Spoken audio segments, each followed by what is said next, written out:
Hey everybody. I'm so excited to wake up Saturday morning to unbox our Flourish wall tent because we have my second juried show in Winter Haven, and so we wanted to get ready. So in the light of day, this is what it all looks like. We have our wall panels and all of the different types of holes, and honestly it looks intimidating when you first see the boxes and you unpack it, even if you've looked at the videos. But once you look at the instructions and the videos for the second time and kind of match what you have in front of you to what's in the videos, it's actually fairly simple to put together and to recognize the pieces. And of course, my husband is always with me to help me out, so he always keeps it all aligned. He knows exactly how it goes together, and I learn a lot from him as we go along. He's also the man strength that puts these white poles together, because that's the scariest part for me. I feel really weird bending the poles and snapping them together. But if he stands on one side and I'm on the other, all the other poles we put together simultaneously. And then we also have the top, which I love because it has mesh vents on both sides. It has the skylight, and so he's just snapping it together before the legs. And once we have the legs on, it's really simple from there, because now we just have to lift. And I am the tent holder and he lifts the legs just like Chris did in the video from Flourish. And it's just really nice to have. I really love the wall panels. They have fabric on one side and mesh on the other, so you can hang outside and inside the tent.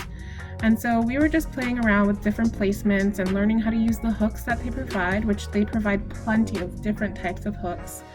And they go in very easily. It's so super simple to hang your work, and it just looks beautiful. And so we were just playing with different placements and trying to figure out what else we needed to figure out before our show on the next weekend. So I also invested in some shelving, some corner shelving from Amazon, and they're the type that twist and pop together. And I have some baskets from Walmart because we decided not to put tables inside of our tent. We felt like it would just take away a lot of the gallery room. So we still had some things to figure out before the show, but we are so happy with our purchase and so proud of ourselves for just saving up for such an investment into our business. And we're excited because we've been doing craft shows for maybe 2 or 3 years, and just to get ready so that when we decided that we were ready to do art festivals, we would feel more prepared. So my artwork just looks beautiful in the sunlight, and everything is telling a story together. We have nice music playing. We have baskets for prints and my poetry books. And I really just loved sitting in our tent. It was a nice weekend. We just sat under the tent for a couple of hours and had the neighbors come test out everything with us. But it took a while and different types of planning. And at the end of it, we were just exhausted.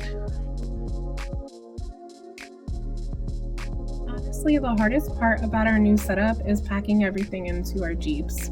Figuring out how to pack it is the hardest part, but the day came before the event, and we got a really cool spot right by the sign and right by next to a car show that they had there. And so we were finally able to set up, and I did make some changes and add some different paintings. And so I hope you just enjoy my gallery, just taking a virtual look. I do have my poetry books on the shelves and coasters and a few prints, but we also purchased those magazine holders that go on the wall or over a door, and we found that that was actually the most genius idea I had, because it held the prints very nicely. They had cute little labels. Each package came with 3 baskets, but we decided to put 2 baskets on each side, and it was really comfortable for people to come in and look at my prints and my originals. I also put a QR scanner that leads to my website, And I also put a biography on the other side of just things about myself, and a lot of people actually took the time to read it, and I really enjoyed connecting with people.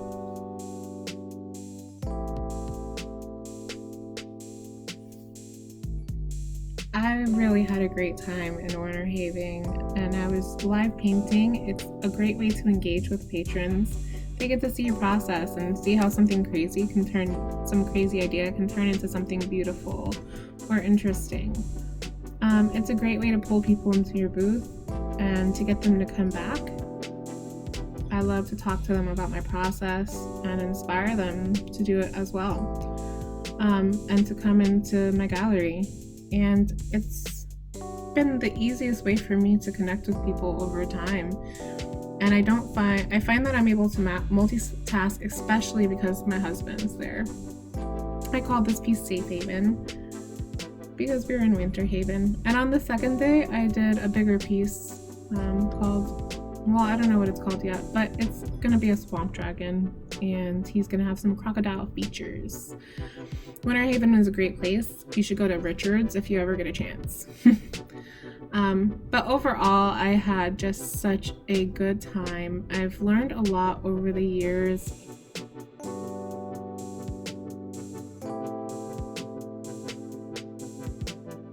Been through some hard things in life, but I have persistence and I have resilience, and I love my art. My art is beautiful, and it's weird, and it's interesting, and it's psychedelic, organic, it's whimsical, and it tells a story.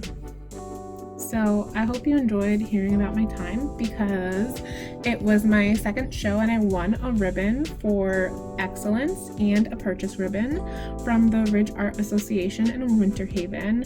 I got to connect with awesome people who wanted to take home originals and prints and just stare at my art and really appreciate it and talk to me about it. And so it's what I love to do, and I'm so blessed to be able to do it.